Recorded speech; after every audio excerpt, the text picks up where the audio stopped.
Are you able to see my slides? Hello?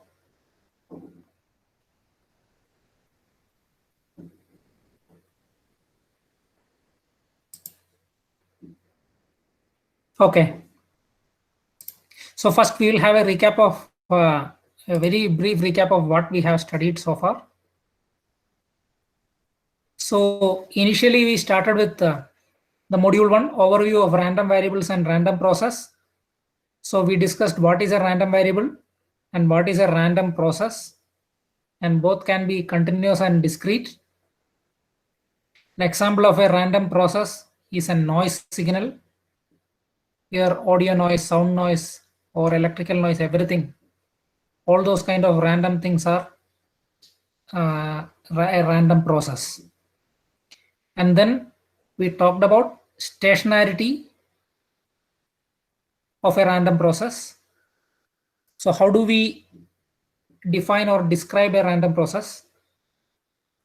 Since it is highly random, you cannot describe it by an equation like a sine wave or cos wave. So the only way to describe a random process is by its power spectral density that we have discussed. And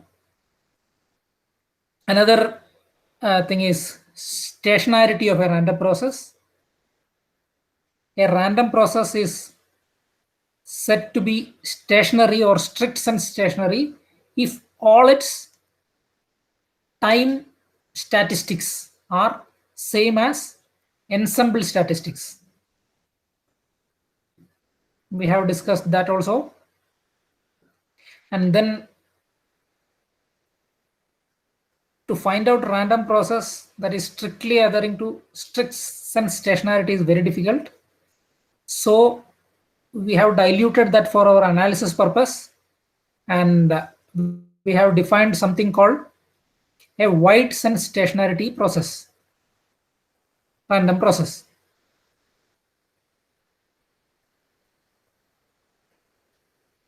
For that process, what we define is that its mean is constant and autocorrelation function is only dependent on the time difference, not the actual time. That is, if these two criteria are satisfied, then we call that as a wide sense stationary process. And that is enough for our analysis of our communication systems. Then what we discussed is transmission of random process through an LTI system. LTI means linear time invariant system. So all our communication system, all blocks of our communication system can be considered as something like a block with a transfer function. So noise can come at any place, and combinedly we call it as a additive white Gaussian noise because it is additive in nature and that gets added to our signal. So when the signal gets processed through our transfer function, the noise also will get processed through our transfer function. So that's why we have studied what will happen when a random process passes through a LTI system. Here again, as I mentioned initially, we cannot describe it random process using an equation. It is not deterministic, so it is purely random. So the only way is by power spectral density. So when a random process passes through a linear time invariant system, what we can define is output power spectral density with respect to input power spectral density. And that is, as all you know, output PSD equal to, can somebody tell the answer? Hello? What is the relation between output power spectral density and input power spectral density?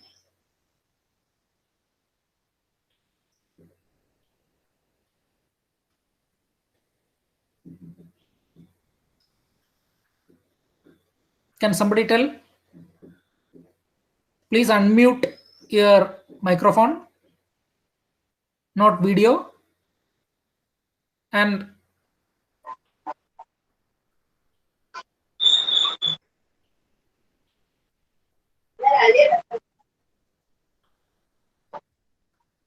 okay, then I can tell output power spectral density equal to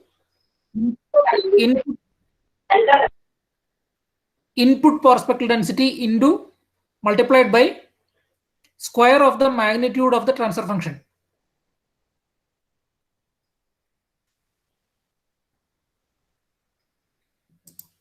Okay, so that's about the first part of the module 1.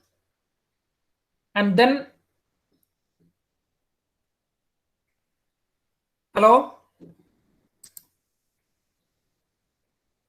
are all following what I am saying, or all are hearing what I am saying? Okay, this is just a recap.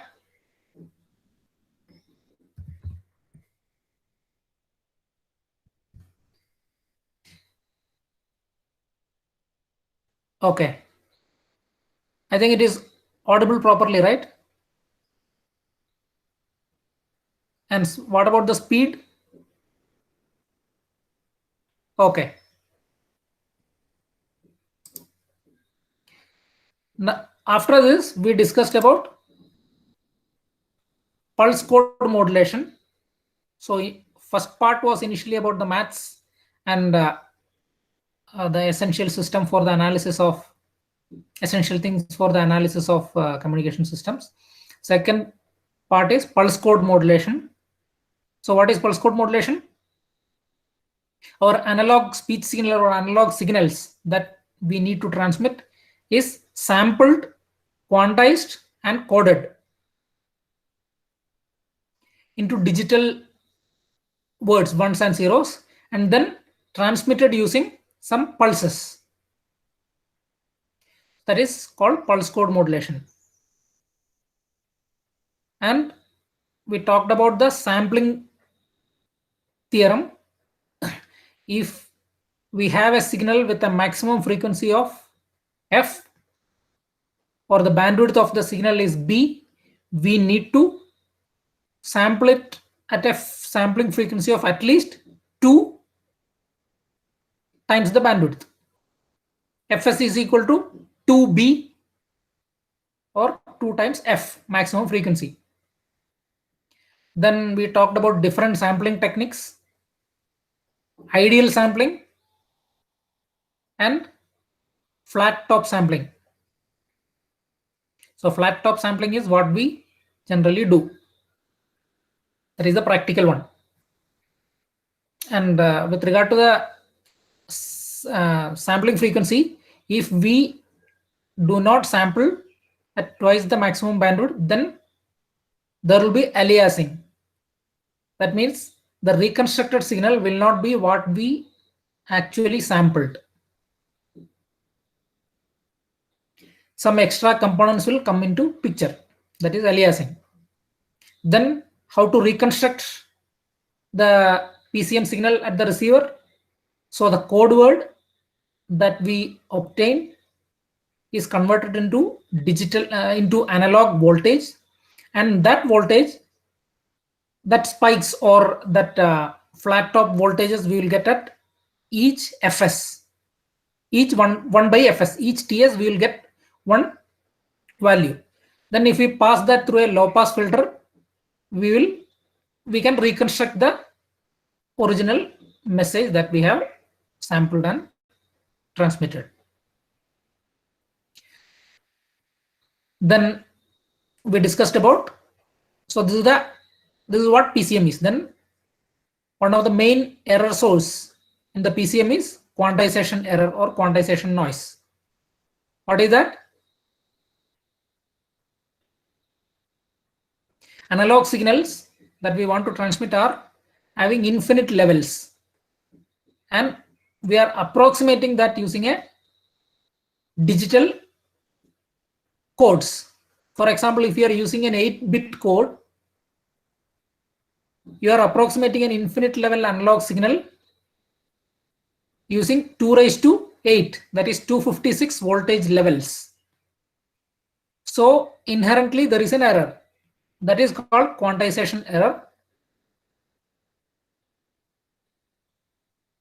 And what are the other noises in PCM system? Additive white Gaussian noise, and then if we are using wireless kind of communication, then there will be multipath fading. So these are the 3 kinds of noise. Then we talked about modifications of PCM. PCM has a lot of disadvantages because it requires very high bandwidth to transmit. Because every time, suppose let's consider a slow moving voltage signal that we want to send. Then every time we sample that voltage at intervals of Ts, that is equal to 1 by Fs, but there is a redundant information. For example, the second sample has a redundant information of the first sample. So it is highly inefficient. So one way to avoid that is, instead of sending the absolute codes of all the sampled voltages, send the difference between the first sample and the next sample, or in other words, send the difference between successive samples. That is enough. Then there is no redundancy, so it can be reconstructed at the receiver, and that is highly efficient. But there are some issues for that also that we discussed. Slope overload error for delta modulation, and granularity error, threshold error, a lot of errors are there. Then we developed something, discussed something called differential pulse code modulation, then adaptive differential pulse code modulation, and adaptive delta modulation, and performance comparison of various pulse code modulation. Performance comparison means what is the bandwidth required, how much will be the error, what is the efficiency, that kind of things. Then we discussed about line codes. So output of PCM pulse code modulation is a stream of ones and zeros. The basic PCM is a stream of ones and zeros. So how do we transmit? Can we transmit that directly? We cannot transmit that directly. For example, in a wireless channel or in a wired channel, in a wireless channel, it is impossible to transmit ones and zeros directly. And in a wired channel, it is very difficult for long distances. So we discussed about line codes and PSD of various line codes. So basically those are pulses that we use to transmit ones and zeros, so that the error at the receiver is lesser. And then we discussed about the power spectral density of various line codes. And our basic requirement is that the PSD value at DC frequency or zero frequency should be 0. Otherwise, there is unnecessary wastage of power.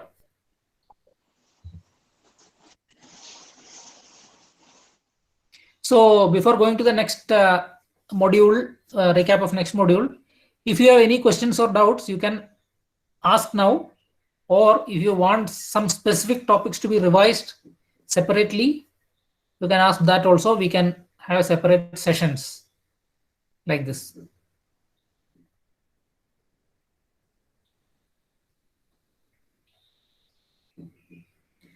Now the second module talks about transmission of signals, digital signals over baseband channel, or coded signals over baseband channels.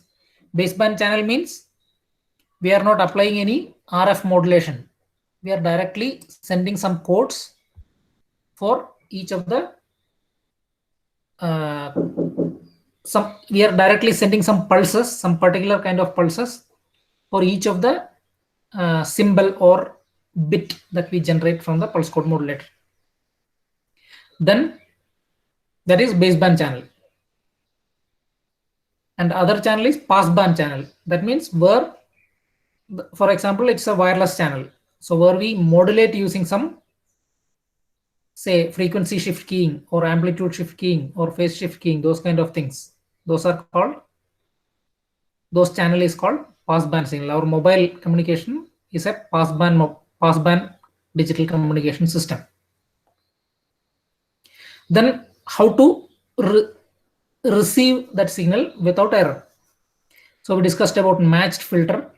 If there is the pulse that we send for that we use to send the data is P of t, then at the receiver we need to have a filter that is called matched filter, and the transfer function or the h of t of that transfer function in time domain is called impulse response of that filter has to be P of capital T minus small t. Capital T is the time period.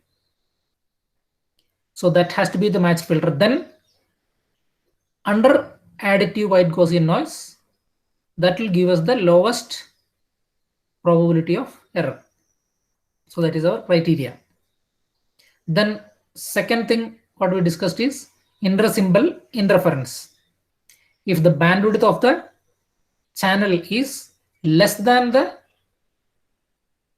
bandwidth of the pulse, then that will cause inter-symbol interference or interaction between successive symbols. That will also cause error.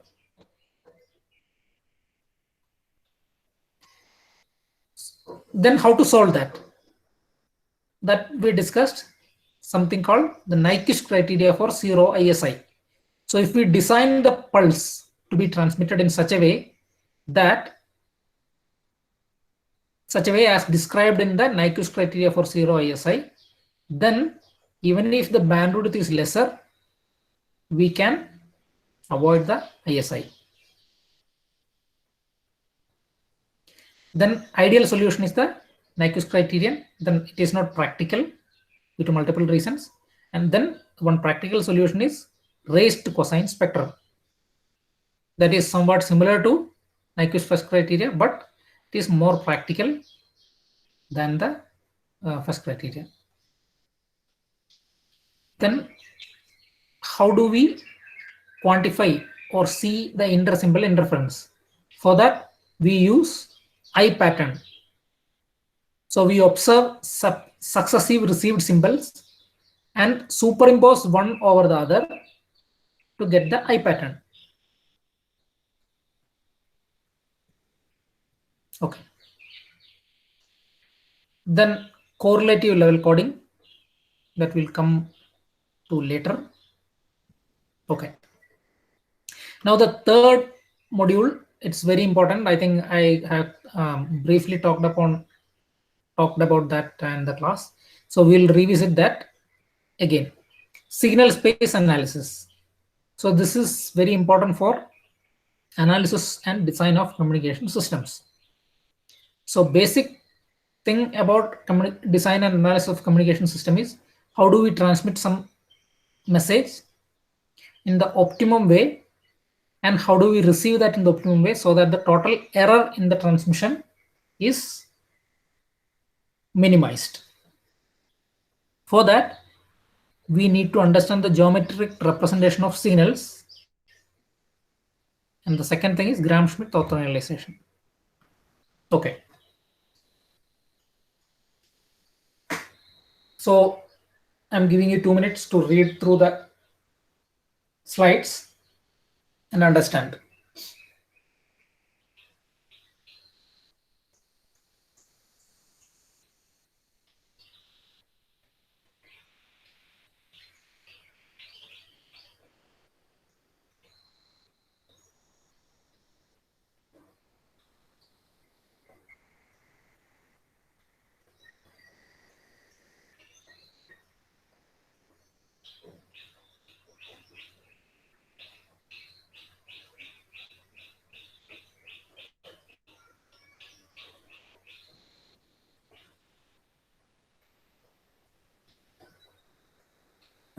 Okay, so for the analysis and design of optimal communication systems, we need to get a comprehensive picture of the signals that is transmitted and received.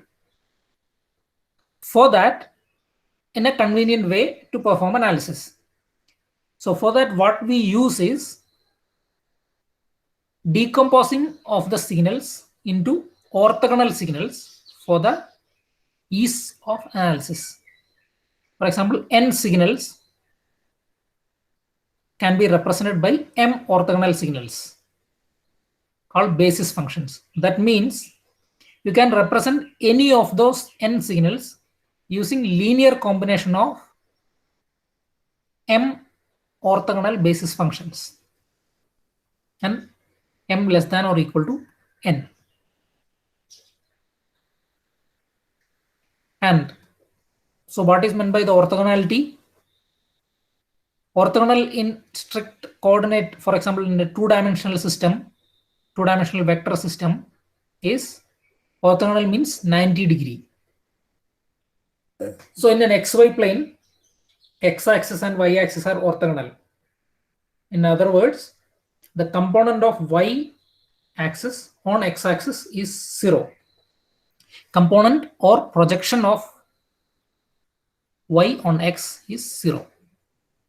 So that is our normal line vectors. Nothing vectors. Signals can also, that also we discussed. Signals can also be represented as vectors. Any entity can be represented as vectors, to be frank. So signals can be represented as vectors. So two signals can be said to be orthogonal if the component of one signal on other signal is 0. A simple example is, suppose you have a sine wave of frequency f and another sine wave of frequency 2f. Can we represent sine wave of frequency f using the sine wave of frequency 2f? No, it is impossible. So we say that those two signals are orthogonal to each other. Is it clear?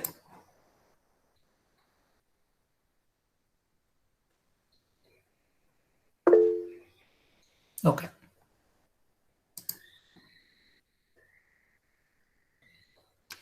Now,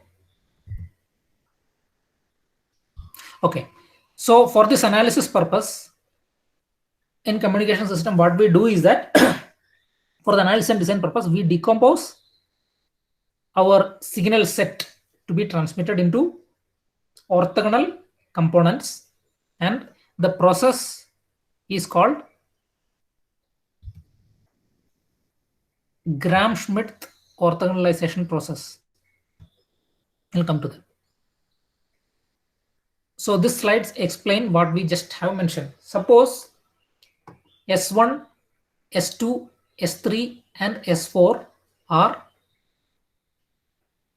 4 signals that we want to transmit. For example, for the bit pattern 00, we will transmit S1. For the bit pattern 01, we will transmit S2. Bit pattern 10, we will transmit S3. And bit pattern 11, we will transmit S4. So S1 to S4 are seemingly 4 distinct signals. But those can be generated using the linear combination of two basis functions, psi1 and psi2. So the process of finding out psi1 and psi2 from S1 to S4 is something called Gram-Schmidt orthogonalization. And once we obtain this psi1 and psi2, the signal, we can represent any of those signals, S1 to S4, as a point in a signal space.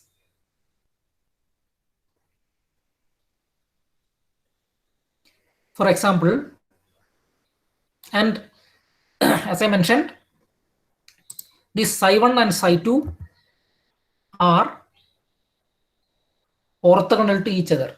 That means you cannot represent psi1 using psi2 and vice versa. That is evident from the signal, right? Using linear combination, you cannot apply a time shifting or those kind of manipulations by using linear combination. That means some k1 times of psi1 or some k2 times of psi2. So you will never get psi2 equal to some k1 times. K1 is some constant times of psi1. So these are orthogonal. Now, but we can represent S1 to S4 using psi1 and psi2. So this is a complete set that we can derive from S1 to S4. That will come to. That is a very important topic in our syllabus. And this picture is the signal space representation. X-axis is psi1 and y-axis is psi2. Now let's see S1. So S1, what it says is S1 is this point. So for S1, or let's take S4. S4 is this point. So it says that we want 0.5 times, if we add 0.5 times psi1 and 1 times psi2, we will get S4. Let's see if that is the case. S4 is this one. So 0.5 into psi1. So height of psi1 is 1, 0.5 is 0.5. So you got this signal. From time 0 to 1, you got 0.5 times psi1 will give you the S4 from 0 to 1. Now 1 times psi2. So you have this signal. So S4 is represented as 0.5 psi1 plus 1 psi2. That is the signal space representation. Like that, let's see S3. S3 is going from 0 to -1 from time equal to 1 to 2. That means the negative of psi2. So S3 is represented as a point on the minus psi2 axis. Like that, I'll give you 5 minutes or 2-3 minutes to understand yourself how you can represent S2 and S1. Just think on your own to see if whatever I have mentioned is correct or not. Think about S2.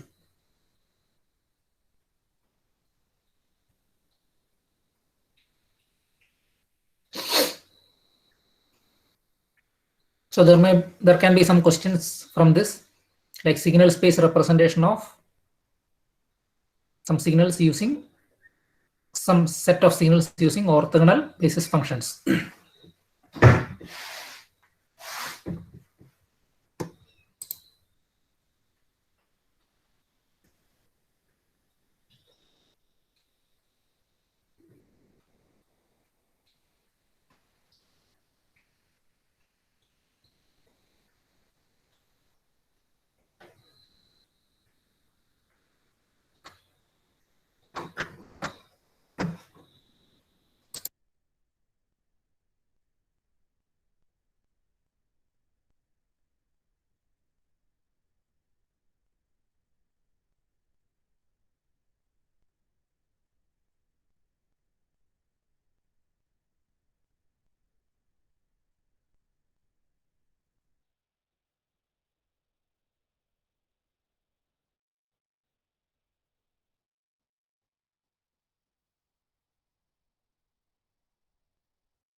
So I'll just tell about S2 also. S2 is minus 0.5 times psi1 and 1 into psi2. Minus 0.5 times psi1, that is, you have to make it multiply by 0.5 and flip it, that is this, and then 1 times psi2. So you got S2. Okay.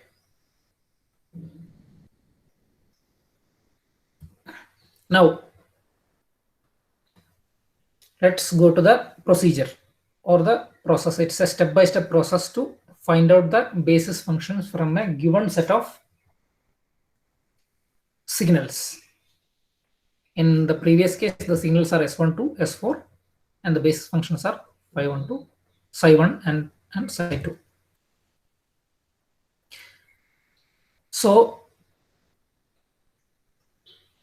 some basics. So here the basic idea of Gram-Schmidt orthogonalization is based on the vector concept.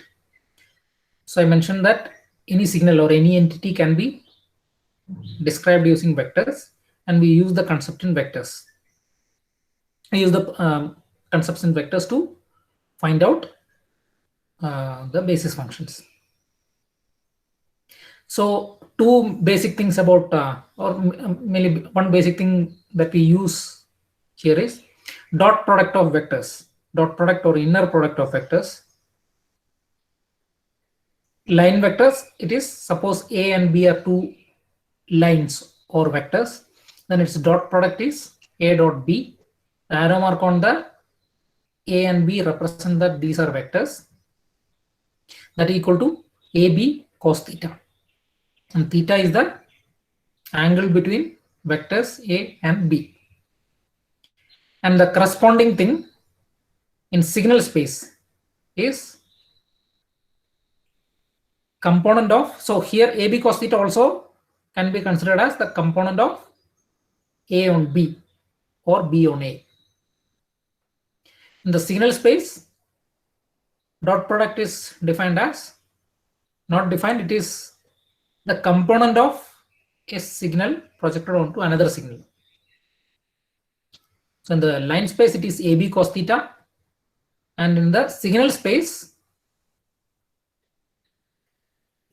we found out that the component of x of t on y of t is equal to integral 0 to t x of t into y of t dt. So this we call as the projected component of x of t on y of t. How did we get this? That I explained in some previous classes. So this is based on minimizing the error. If we project x of t onto y of t, then there will be some error, and that error, if we minimize that error, or if we write down the condition for minimizing of that error, we will get this expression for projection. And this is explained. For reference, you can check the analog and digital communication systems by B.P. Lati. It is intuitively explained, intuitively and mathematically explained all these concepts in a nice way. Okay. Now the concept, Gram-Schmidt orthogonalization concept. So let U and V be two vectors. In our case, in our signals case, U and V are two signals represented as vectors. So here, let's just consider an XY. X is horizontal and Y is vertical axis. And you have two vectors. This is V and this is U. Now, some basic things. What we are trying to do is, we'll define a unit vector in the U direction. So unit vector can be found out by actual that vector. Here that arrow mark is not given, but it is a vector, UNVR vector. So if we divide by the magnitude of that vector, if we divide a vector by the magnitude of that vector, you will get a unit vector in the direction of u. Unit vector means its magnitude is 1. That is obvious from this.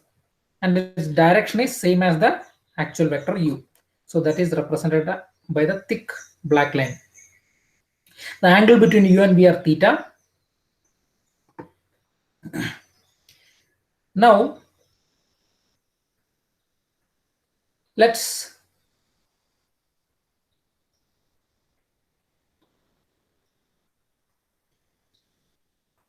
find out vector v minus the component of vector v dot u cap. V dot u cap means component of, based on the previous slide, dot product. So component of v on the u cap. Component of vector v on the u cap vector. So if we do, and what is that? The component is a scalar quantity. So v dot u cap is a scalar quantity, and to make that a vector, you have to multiply with u cap. Then this is the component in this direction. Now if we subtract that from the v, then you will get an error value. So we can see that this error value, that is v, error vector v minus v dot u cap into u cap, is perpendicular in this case, or orthogonal to the original unit vector u cap. That's what is explained here. So v minus v dot u cap into u cap equal to v vector v plus minus of v dot u cap into u cap. So v dot u has some value, and you have to find out the minus of that. So this is the u cap direction, u direction, and the minus of that means just extend into the opposite direction. So this is minus of v dot u cap. That plus v. So this vector plus this vector. One question, is my mouse pointer visible for you?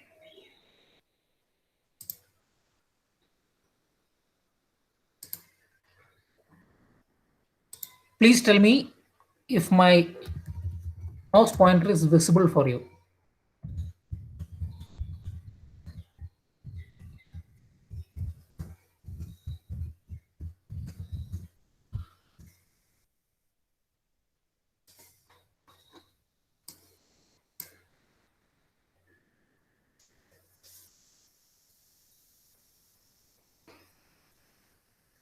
My mouse pointer, are you able to see this?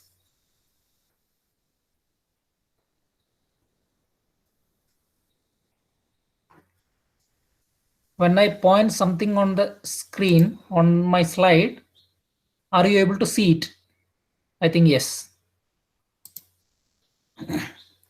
Okay. So v minus v into u cap is v plus minus of v dot u cap into u cap. So how do we add two vectors? This is the minus part, and then v, this dotted line is v. The addition is the right hand side is this vector, that is v minus v dot u cap in the direction of u cap. Now from the picture it is clear that this vector and u cap are 90 degree. So we'll prove that. How do we prove that? if two signals are two vectors are orthogonal, its dot product should be 0. So the dot product of this vector and unit vector u cap should be 0. Let us see. So v minus v dot u cap into u cap dot. It is not just multiplication, it is dot product. Dot into u cap. How do we do that? Equal to magnitude of v into magnitude of u cap. Just open the bracket. Magnitude of v into magnitude of u cap. The star means multiplication into cos theta. Theta between v and u cap. Minus then this into this dot this. So v dot u is already a scalar. So what is that? Magnitude of v into magnitude of u into cos theta. Already we know that. And then u cap dot u cap. So u cap is a vector and this is a dot product. So u cap into u cap is 1. So v cos theta, magnitude of v cos theta minus magnitude of v cos theta into 1 equal to 0. That means the dot product of this vector and the unit vector in the direction of u, that is u cap, is 0. So in Gram-Schmidt orthogonalization, what we do is that we'll pick one of the signals. In the previous case, let's pick one S1 or S2 or S3 or S4, and we will normalize it with respect to its energy. That means we'll make the energy of that 1. Then we make that as the first basis function. So here again, in the vector mathematical line vector notation, here our one basis vector for Gram-Schmidt orthogonalization is u cap. And the second vector, our criteria is that vector has to be orthogonal to the first vector, and we have found out that is the error vector between the second vector and the projection of second vector into the first vector. Now you see that this is not a unit vector. So if you want to find out a unit vector in this direction, then you have to divide that by the magnitude of that vector. Same as what we did here. So this is the basic concept of Gram-Schmidt orthogonalization process. So first basis vector is u cap and the second basis vector is v minus v into v dot u cap in the direction of u cap divided by the magnitude of that vector. Then the energy of that vector from the signal perspective will be unit. So two vectors are, so we define that, or initially we talked about orthogonal vectors. Orthogonal simply means that they are perpendicular in the two-dimensional case, or the component of one vector on another vector is 0. In this special case, we want vector with unit energy or unit magnitude. So vectors, perpendicular or orthogonal vectors, all of them are having unit magnitude or unit energy, are called as orthonormal vectors. Orthonormal. So here u cap and this vector are orthonormal since we have divided it by the magnitude.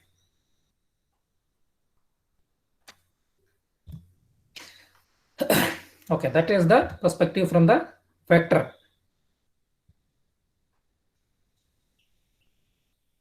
I'll give you some more time to go through this.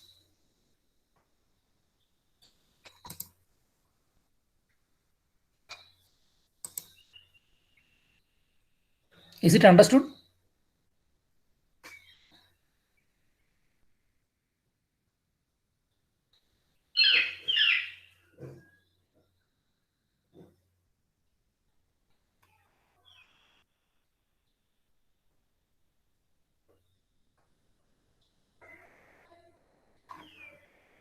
Okay.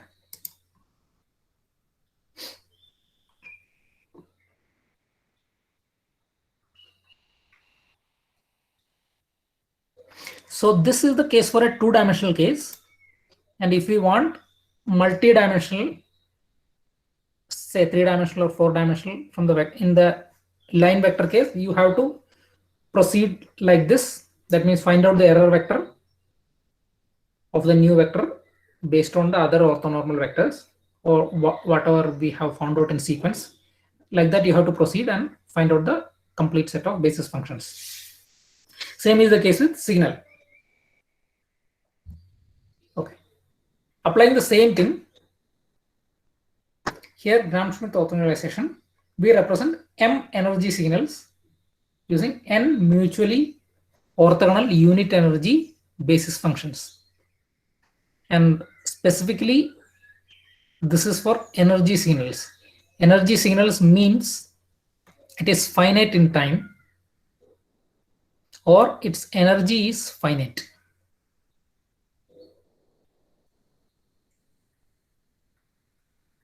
Is sine wave extending from minus infinity to plus infinity an energy signal or a power signal?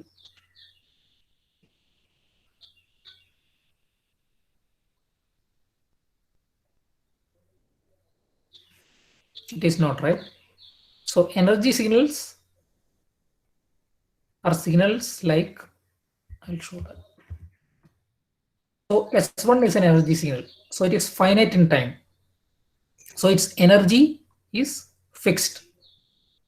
Similarly, S2, S3, S4. So all these S1, S2, S3, S4 are energy signals. Similarly, Psi1 and Psi2 are energy signals.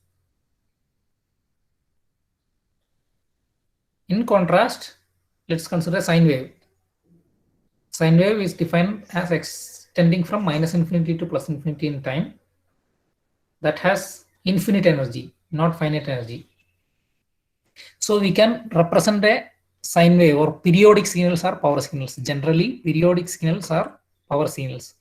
We can represent that, or we can describe that using its power, that is total energy by time, or you can take one period of that and find out the energy of that. So this Gram-Schmidt process is for energy signals, and it is used in the analysis and design of optimal signal detector and receivers. And we can compare this with Fourier series. So Fourier series is also somewhat similar. Fourier series is for periodic signals or power signals. So any periodic signal can be approximated using many number of sine waves of different frequency. So that is Fourier series. That is an approximation. If you want exact signal, you need to take infinite number of components. That is not practical, so it is an approximation. But in Gram-Schmidt process, it is an exact representation, like what I have shown previously. S1 to S4 can be exactly represented by linear combination of Psi1 and Psi2. That is the major difference between Fourier series and Gram-Schmidt process. The purpose of both are different. You cannot use Fourier series here. Our purpose here is different. That's why we are using this.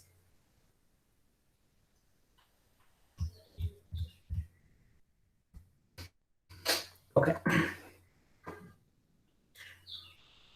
So let's assume S1 to SM time domain signals is what we want to represent using orthogonal basis functions phi1 to phi-n. So as I mentioned, we'll define the first basis function phi1 or first vector as one of this. Let's take S1 of t. S1 of t divided by the square root of energy.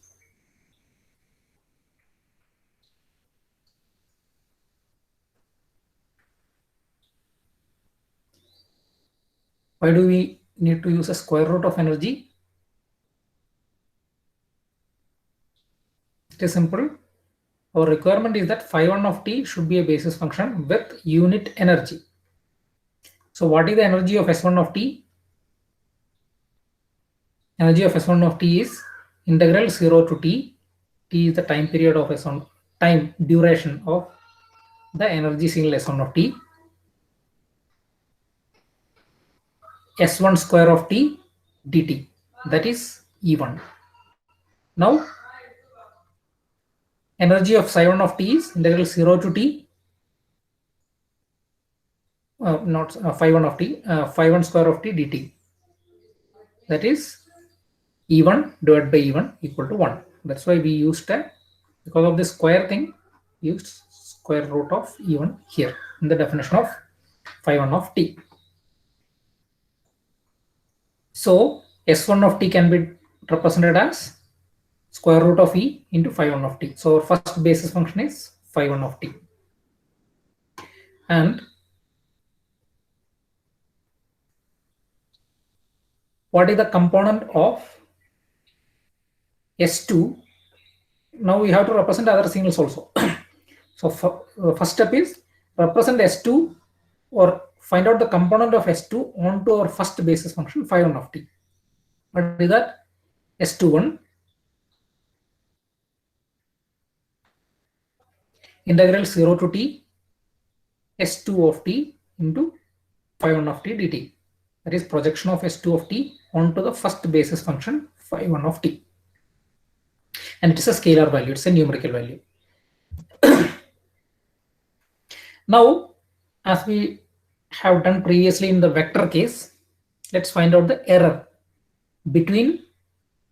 Previously, we have found out the error between V and the projection of V onto U. Similarly, error between S2, our second signal, and the projection of that signal onto phi1 of t. And what we did, once we find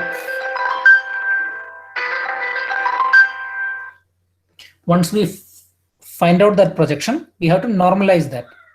That is, to find out the second basis function, you have to normalize that or divide that with the energy of that, square root of energy of that, similar to 1. So the second basis function phi2 of t is g2 of t, that is this error, divided by square root of the energy of that. So it also has a unit energy. So like that, so the first basis function is found, second basis function is found. Like that, if we proceed by finding out the error of the components and then normalizing that, we'll get the complete set of basis functions. So this is the generalization, and this I have given in the notes also.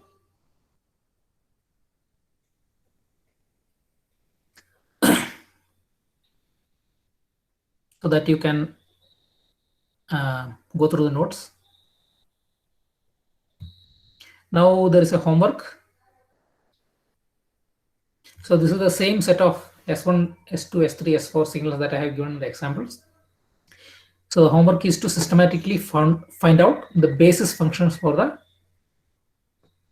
What I want is, you don't need to look at S4. Just consider S1, S2, S3 are our signal set.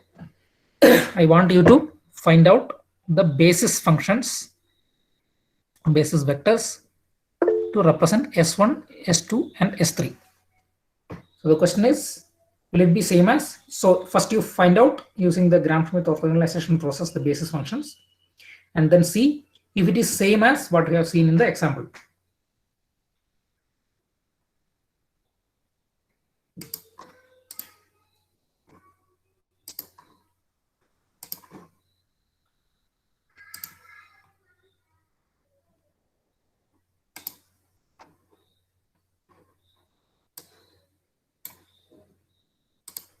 So with this, I'll end today's class.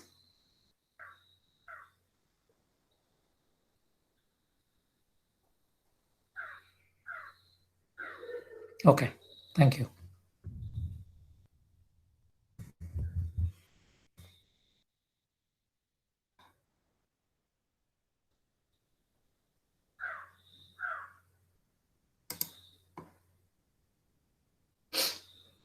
Okay, so with this, I'm ending today's class. Next class is tomorrow. Okay.